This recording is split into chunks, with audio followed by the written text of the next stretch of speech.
أعوذ بالله من الشيطان الرجيم بسم الله الرحمن الرحيم شروع اللہ دے نام نال نہایت ترس کرنے والا بہت مہر کرنے والا حمیم عین سین قاف كذلك يوحي إليك وإلى الذين من قبلك الله العزيز الحكيم له ما في السماوات وما في الأرض وهو العلي العظيم تكاد السماوات يتفطرن من فوقهن والملائكة يسبحون بحمد ربهم ويستغفرون لمن في الأرض ألا إن الله هو الغفور الرحيم والذين اتخذوا من دونه أولياء الله حفيظ عليهم وما أنت عليهم بوكيل وكذلك أوحينا إليك قرآنا عربيا لتنذر أم القرى ومن حولها وتنذر يوم الجمع لا ريب فيه فريق في الجنة وفريق في السعير ولو شاء الله لجعلهم أمة واحدة ولكن يدخل من يشاء في رحمته والظالمون ما لهم من ولي ولا نصير أم اتخذوا من دونه أولياء فالله هو الولي وهو يحيي الموتى وهو على كل شيء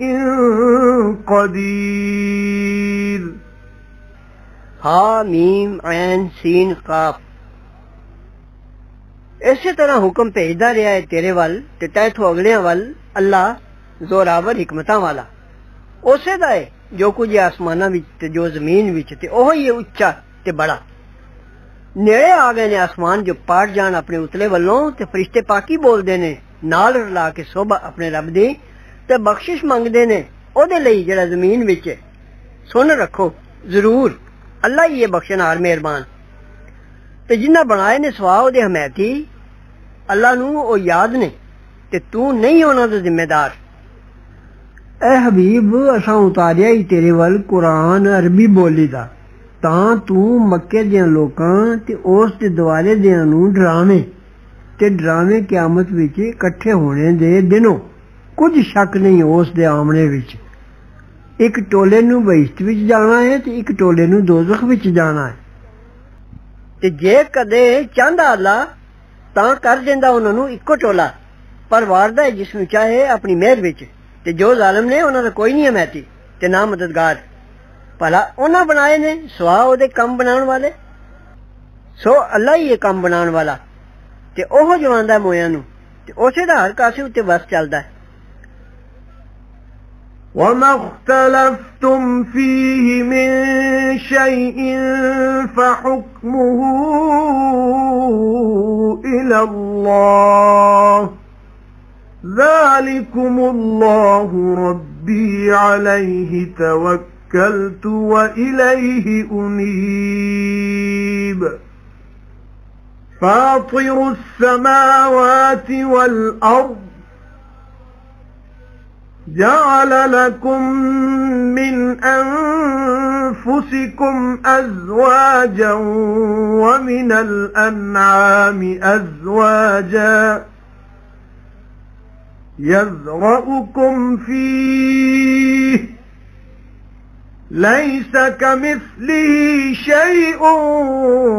وهو السميع البصير له مقاليد السماوات والأرض يبسط الرزق لمن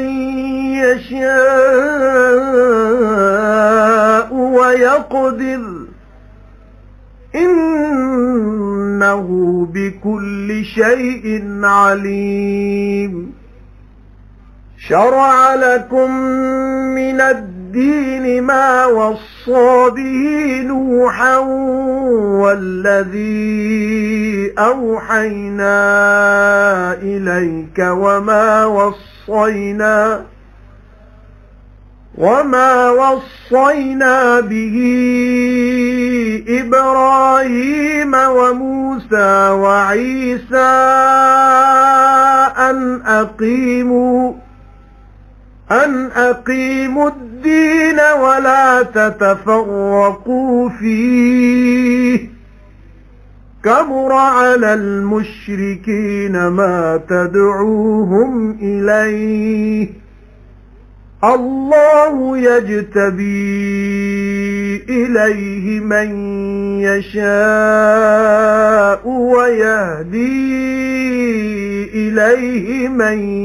ينيب وما تفرقوا إلا من بعد ما جاءهم العلم بغيا بينهم وما تفرقوا إلا من بعد ما جاءهم العلم بغيا بينهم ولولا كلمة سبقت من ربك إلى أجل مسمى لقضي بينهم وإن الذين أورثوا الكتاب من بعدهم لفي شك منه مريب فلذلك فادع واستقم كما أمرت ولا تتبع أهواءهم وقل آمنت بما أنزل الله من كتاب وأمرت لأعدل بينكم الله ربنا وربكم لنا أعمالنا ولكم أعمالكم لا حجة بيننا وبينكم الله يجمع بيننا وإليه المصير والذين يحاجون في الله من بعد ما استجيب له حجتهم داحضة عند ربهم وعليهم غضب ولهم عذاب شديد الله الذي أنزل الكتاب بالحق والميزان وما يدريك لعل الساعة قريب يستعجل بها الذين لا يؤمنون بها والذين آمنوا مشفقون منها ويعلمون أنها الحق ألا إن الذين يمارون في الساعة لفي ضلال بعيد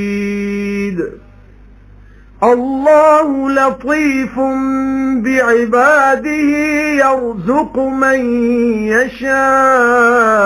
وهو القوي العزيز ਤੇ ਜਿਸ ਗੱਲ ਵਿੱਚ ਤੁਸੀਂ ਝਗੜਾ ਕਰੋ ਕੋਈ ਗੱਲ ਹੋਵੇ ਸੋ ਫੈਸਲਾ ਕਰਨਾ ਉਸ ਦਾ ਹਵਾਲੇ ਹੈ ਖੁਦਾ ਦੇ ਇਹੋ ਜਿਹਾ ਅੱਲਾ ਰੱਬ ਮੇਰਾ ਉਸੇ ਉੱਤੇ ਮੈਂ ਭਰੋਸਾ ਕੀਤਾ ਤੇ ਉਸੇ ਵੱਲ ਮੈਂ ਮੁੜਨਾ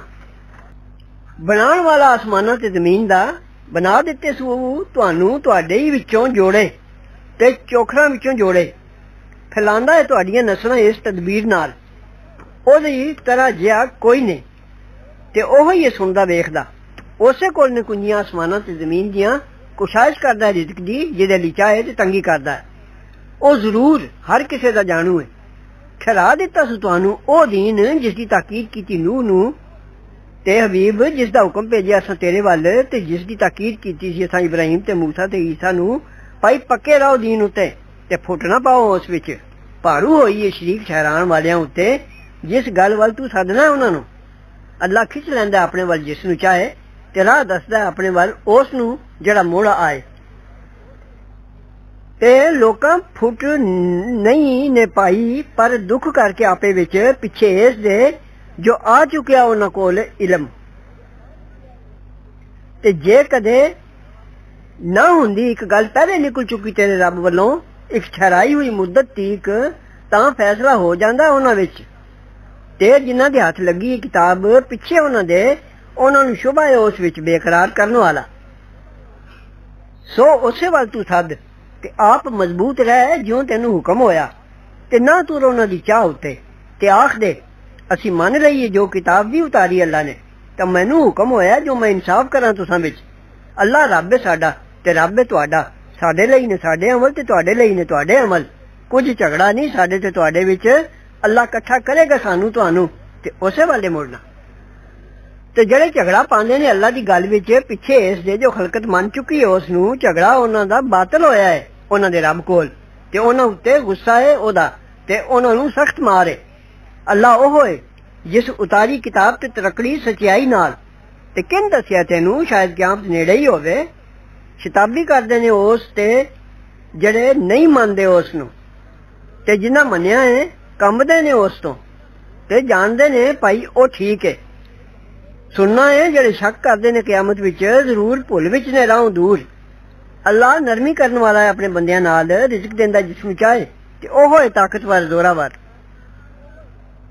من كان يريد حرث الآخرة نزد له في حرثه ومن كان يريد حرث الدنيا نؤته منها وما له في الآخرة من نصيب أم لهم شركاء شرعوا لهم من الدين ما لم يأذن به الله ولولا كلمة الفصل لقضي بينهم وإن الظالمين لهم عذاب أليم ترى الظالمين مشفقين مما كسبوا وهو واقع بهم والذين آمنوا وعملوا الصالحات في روضات الجنات لهم ما يشاءون عند ربهم ذلك هو الفضل الكبير ذلك الذي يبشر الله عباده الذين آمنوا وعملوا الصالحات قل لا أسألكم عليه أجرا إلا المودة في القربى ومن يقترف حسنة نزد له فيها حسنا إن الله غفور شكور أم يقولون افترى على الله كذبا فإن يشأ الله يختم على قلبك ويمحو الله الباطل ويحق الحق بكلماته إنه عليم بذات الصدور وهو الذي يقبل التوبة عن عباده ويعفو عن السيئات ويعلم ما تفعلون ويستجيب الذين آمنوا وعملوا الصالحات ويزيدهم من فضله والكافرون لهم عذاب شديد ولو بسط الله الرزق لعباده لبغوا في الأرض ولكن ينزل بقدر ما يشاء إنه بعباده خبير بصير وهو الذي ينزل الغيث من بعد ما قنطوا وينشر رحمته وهو الولي الحميد ومن آياته خلق السماوات والأرض وما بث فيهما من دابة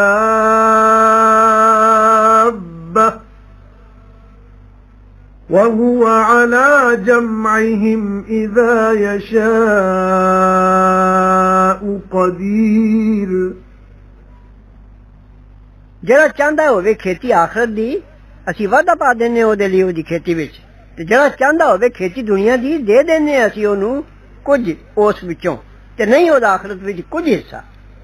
بھلا انہاں دے کوئی شریک نے جنہاں ٹھہرا دیتا ہے انہاں نوں دین وچوں او طریقہ جس دا حکم نہیں دیتا اللہ نے تے جے کدے نہ نکل چکدی گل فیصلے دی تاں فیصلہ ہو جاندا انہاں وچ تے جو ظالم نے ضرور انہاں نوں دکھ دی مارے تو ویکھے گا ظالماں نوں کمب دے اپنی کیتی کمائیوں تے اس دی سزا ملنی ہے انہاں نوں تے جنہاں منیاں تے کیتیاں بھلائیاں بہشتاں دے باغاں وچ نے انہاں لئیے جو چاہن انہاں دے رب کول ایہو ہی ہے بڑی بزرگی ایہو ہی ہے جس دی خوشخبری دیندا اللہ اپنے بندیاں نوں جنہاں منیا ہے تے کیتیاں نے بھلائیاں حبیب تسی آکھو نہیں منگدا میں تساں تو اس اُتے کچھ مزدوری پر محبت ضرور چاہیدی ہے ساکیداراں وچ تے جڑا کمائے گا نیکی اسی ودا دیاں گے او دے لئی اس وچ خوبی اللہ ضرور بخشنہار قدر شناس ہے بھلا آخدے نے جوڑ لیا سو اللہ اُتے جھوٹ سو جے چاہے اللہ مور لا دے تواڈے دل اُتے تے مٹاندا ہے اللہ جھوٹ نو تے نتاردا ہے سچ نو اپنیاں گلاں نال او ضرور جاندا ہے دلاں دے پیت ते ओहो ही है जिहड़ा कबूल करदा है तौबा अपने बंदियां दी ते माफ करदा है बुराइयां ते जानदा है जो करदे हो ते कबूल करदा है दुआ उन्हां दी जिन्हां मन्निया है ते कीतियां भलाइयां ते वधेरा देंदा है उन्हां नूं अपने फजल नाल ते जेड़े बेईमान ने उन्हां नूं सख्त मार है ते जे कदे कोशिश कर देंदा अल्लाह रिज़्क दी अपने सब बंदियां लई तां फसाद मचा देंदे ज़मीन विच पर उतारदा है अंदाजे नाल जितना चाहे ओ जरूर अपने बंदियां दी खबर रखदा है वेखदा है ते ओहो ही है जिहड़ा उतारदा है मींह पिछे इस दे जो आस तोड़ बैठे ते फैलांदा है मेहर अपनी ते ओहो ही कम बनाण वाला सराया होया ते ओदियां निशानियां विचों बनाना आसमानां ते जमीन दा ते जितने खिलार दिते सूदोवां विच जानदार ते उस दा उन्हां नूं इकट्ठियां करन उत्ते जद चाहे बस चलदा है वमा असाबकुम मिन मुसीबतिन फबिमा कसबत أيديكم ويعفو عن كثير وما أنتم بمعجزين في الأرض وما لكم من دون الله من ولي ولا نصير ومن آياته الجوار في البحر كالأعلام إن يشأ يسكن الريح فيظللن رواكد على ظهره إن في ذلك لآيات لكل صبار شكور أو يوبقهن بما كسبوا ويعفو عن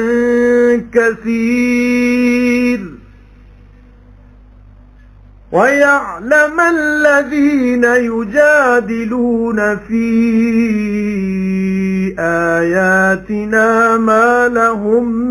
من محيص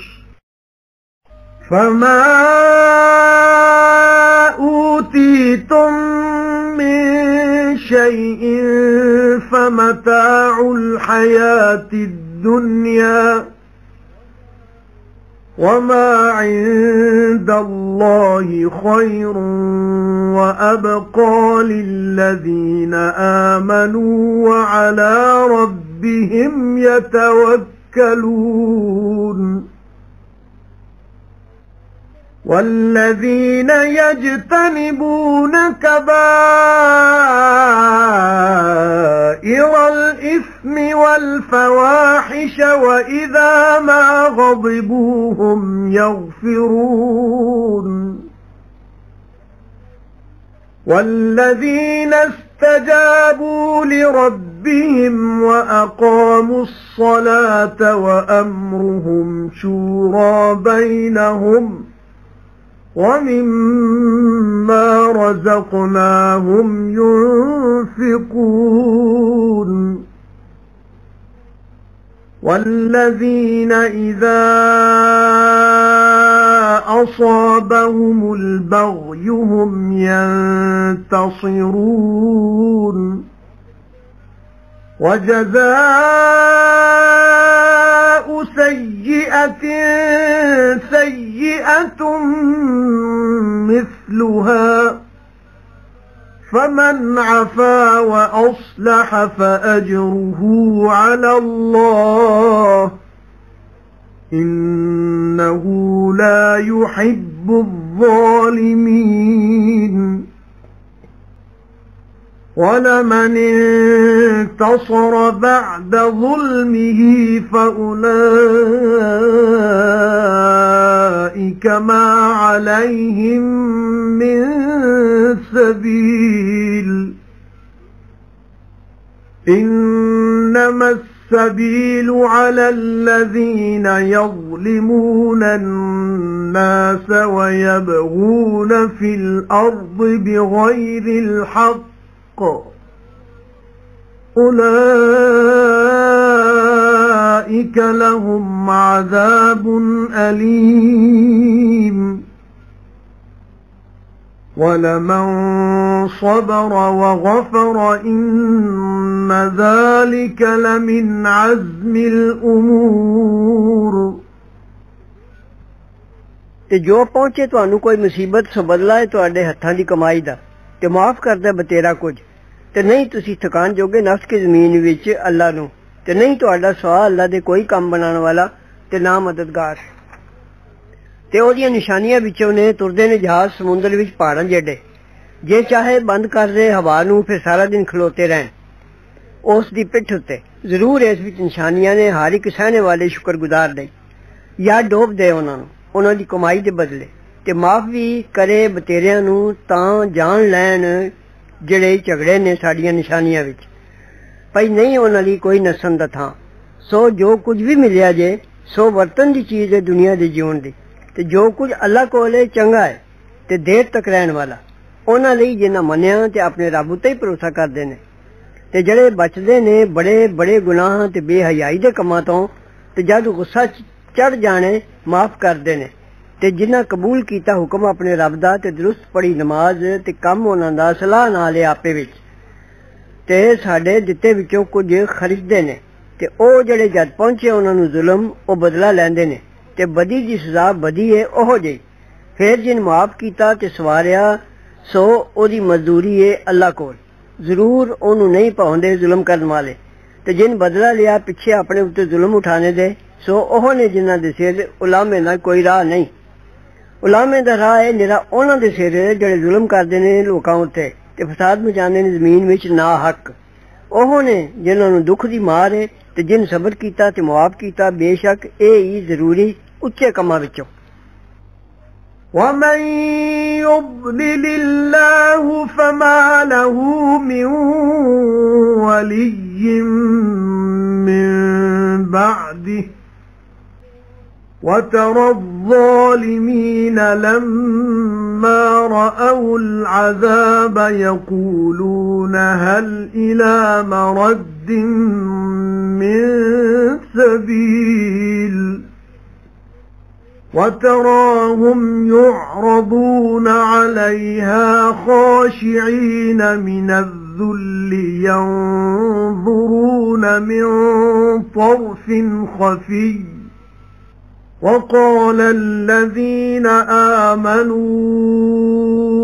إن الخاسرين الذين خسروا أنفسهم وأهليهم يوم القيامة ألا إن الظالمين في عذاب مقيم وما كان لهم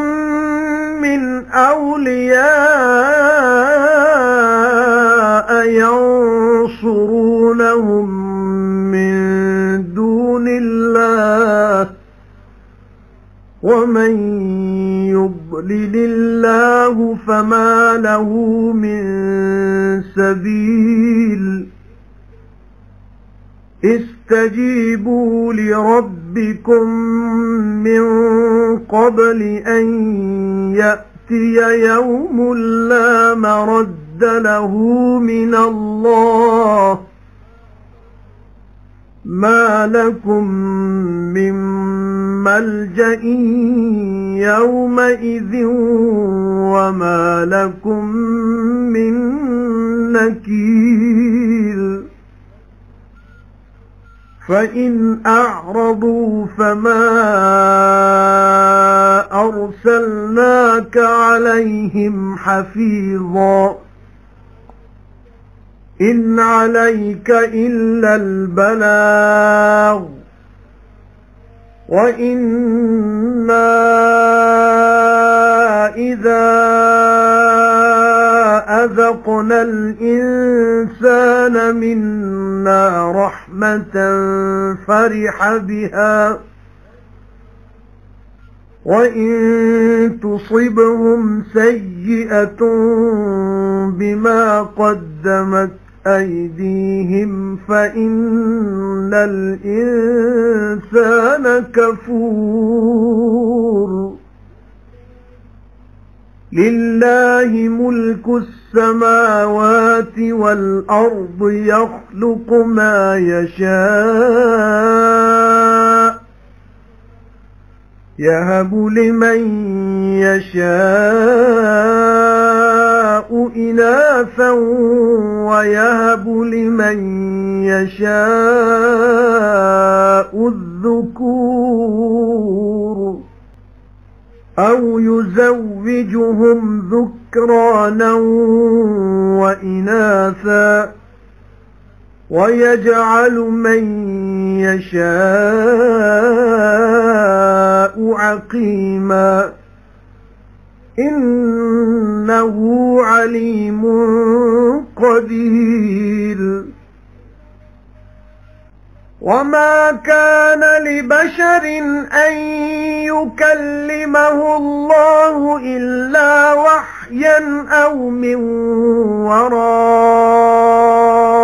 حجاب أو يرسل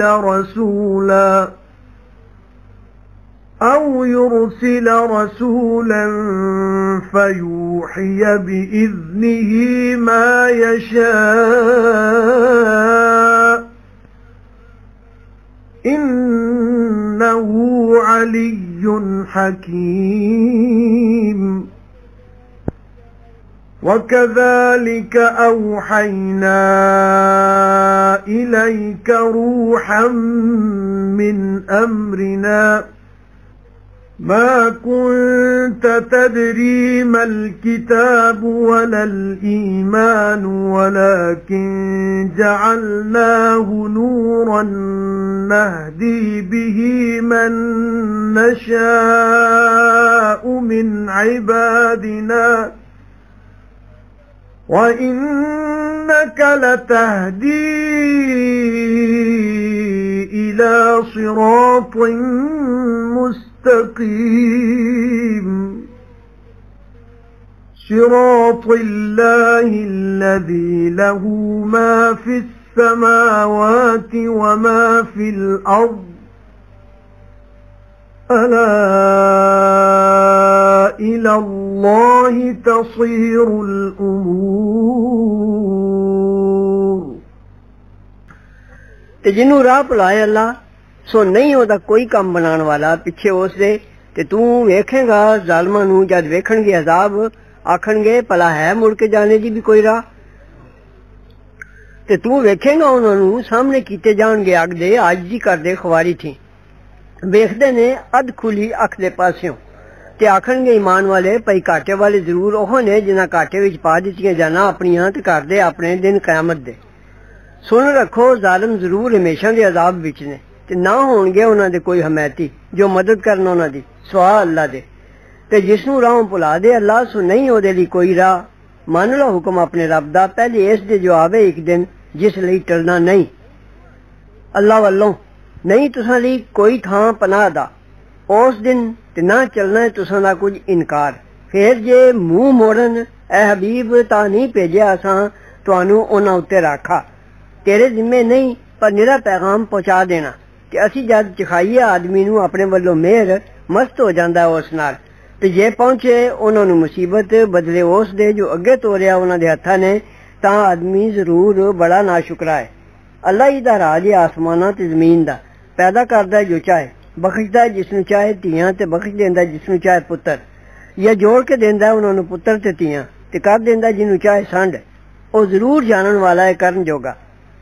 ਤੇ ਝੱਲਿਆ ਨਹੀਂ ਜਾਂਦਾ ਕਿਸੇ ਆਦਮੀ ਤੋਂ ਜੋ ਗੱਲਾਂ ਕਰੇ ਉਸ ਨਾਲ ਅੱਲਾ ਪਰ ਦਿਲ ਵਿੱਚ ਜਾਂ ਪਰਦੇ ਦੇ ਪਿੱਛੋਂ ਦੀ ਜਾਂ ਭੇਜੇ ਫਰਿਸ਼ਤੇ ਨੂੰ ਫਿਰ ਫਰਿਸ਼ਤਾ ਪਹੁੰਚਾਵੇ ਉਸ ਦੇ ਹੁਕਮ ਨਾਲ ਜੋ ਖੁਦਾ ਚਾਹੇ ਜ਼ਰੂਰ ਉਹ ਉੱਚਾ ਹੈ ਹਿਕਮਤਾਂ ਵਾਲਾ